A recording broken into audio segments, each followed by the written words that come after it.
ಬಗ್ಗೆ ಅವಹೇಳನಕಾರಿಯಾಗಿ ಪುಸ್ತಕ ಬರೆದ ಭಗವಾನ್ರನ್ನ ಕೂಡಲೇ ಬಂಧಿಸಬೇಕೆಂದು ಆಗ್ರಹಿಸಿ ವಿಶ್ವ ಹಿಂದೂ ಪರಿಷತ್ ನೇತೃತ್ವದಲ್ಲಿ ಮಂಗಳೂರಿನಲ್ಲಿ ಪ್ರತಿಭಟನೆ ನಡೆಸಿದ್ರು. ನಗರದ ಜಿಲ್ಲಾಧಿಕಾರಿ ಕಚೇರಿಯ ಮುಂಭಾಗದಲ್ಲಿ ನಡೆದ ಪ್ರತಿಭಟನೆಯಲ್ಲಿ ರಾಜ್ಯ ಸರ್ಕಾರ ಹಾಗೂ ಭಗವಾನ್ ವಿರುದ್ಧ ಘೋಷಣೆಯನ್ನ ಕೂಗಿದ್ರು. ಈ ವೇಳೆ ವಿಶ್ವ ಹಿಂದೂ ಪರಿಷತ್ ವಿಭಾಗೀಯ ಕಾರ್ಯದರ್ಶಿ ಶರಣ್ ಪಂಪೆಲ್ ಅವರು ಮಾತನಾಡಿ, ರಾಜ್ಯ ಸರ್ಕಾರಕ್ಕೆ ಭಗವಾನ್ ಅವರನ್ನ ಬಂಧಿಸುವ ತಾಕತ್ತು ಇಲ್ಲ.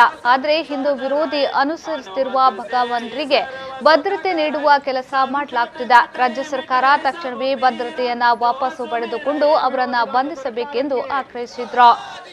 ಹಿಂದೂ ವಿರೋಧಿ ಮುಖ್ಯಮಂತ್ರಿಗೆ ಮುಖ್ಯಮಂತ್ರಿ ಕುಮಾರ ವಿಶ್ವ ಹಿಂದೂ ಪರಿಷತ್ನ ಜಿಲ್ಲಾ ಕಾರ್ಯದರ್ಶಿಯಾದಂತಹ ಶಿವಾನಂದ್ ಮೆಂಡನ್ ಇವತ್ತೆಲ್ಲರೂ ಮಾತಾಡಬೇಕಾದ್ರೆ ರಾಮರಾಜ್ಯ ಇರಬೇಕು ಅಂತ ಬಯಸುವಂತ ಈ ಸಮಯದಲ್ಲಿ ಇವತ್ತು ಒಬ್ಬ ಹುಚ್ಚ ಭಗವಾನ್ ಈ ರೀತಿ ಮಾತಾಡಿದ್ರು, ಈ ರೀತಿ ಶ್ರೀರಾಮನ ಬಗ್ಗೆ ಪುಸ್ತಕವನ್ನು ಬರೆದ್ರು.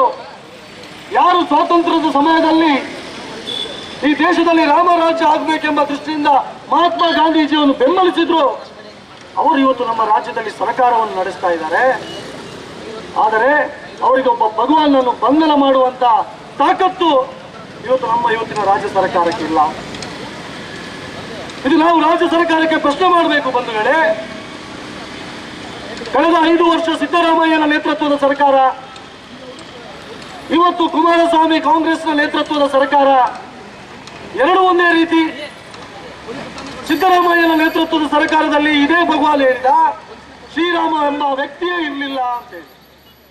ಈ ದೇಶದ ರಾಮ ಹುಟ್ಟಿದೀನಿ, ಈ ದೇಶದ ಆರಾಧ್ಯ ದೈವ 100 ಕೋಟಿ ಜನ ಪೂಜೆ ಮಂತದ್ದುಲ್ಲರೆ ಇಂಡೋನೇಷ್ಯಾ ನೆನಪುದಿಲೆ ಜಗತ್ತದ ಮಲ್ಲ ಮುಸ್ಲಿಂ ರಾಷ್ಟ್ರ ಹೋಗ್ಯಂಡ ಜನಸಂಖ್ಯೆ ಒಪ್ಪುನಂಚಿನ ರಾಷ್ಟ್ರ ಹೋಗ್ಯಂಡ ಇಂಡೋನೇಷ್ಯಾಡಿನಿ ರಾಮಾಯಣ ಓದುವರು, ರಾಮಾಯಣದ ನಾಟಕ ಮಲ್ಪುವರು, ರಾಮಾಯಣ ನಂಬುವರು. ಇನಿ ಅಕ್ಕಲ ಏರ್ಲೈನ್ಸ್ ಬುಧರ ಹೆಚ್ಚಿನ ಅಂತ ಕೇಂಡ ಗರುಡ ಏರ್ಲೈನ್ಸ್ ನೆನಪುದಿಲೆ ಅಕಲ್ ಬಂದ್ಬರ್ ಎಂಗ್ಲ ಪೂರ್ವಜ ಶ್ರೀರಾಮಚಂದ್ರ ಎಂಗುಲಿನ ಓಯ ಕಾರಣ ಮುಸ್ಲಿಮರ ತುಪ್ಪರೆಯೋ ಅಂಡ ಎಂಗ್ಲ ಪೂರ್ವಜ ಶ್ರೀರಾಮಚಂದ್ರ ಆಂಡ ಈ ಮತಿ ಕೆಟ್ಟಿನ ಹಿಂದೂ ವಿರೋಧಿ ತರಟಾಯಿ ದಾದ ಅಂಬಿ ಜಿಂಜಾದನ ಒಂದೇ ಗೊತ್ತುಜ್ಜಿ ಅಂಚಿನ ಒಂದು ದೀಕ್ಷ ವ್ಯಕ್ತಿನಿ ಪಂಪೆ ರಾಮೆ ಮಾಸ ತಿನ್ನುತ್ತಿದ್ದೆ. ಪ್ರತಿಭಟನೆಯಲ್ಲಿ ಹಲವಾರು ಮಂದಿ ಭಾಗವಹಿಸಿದ್ರು.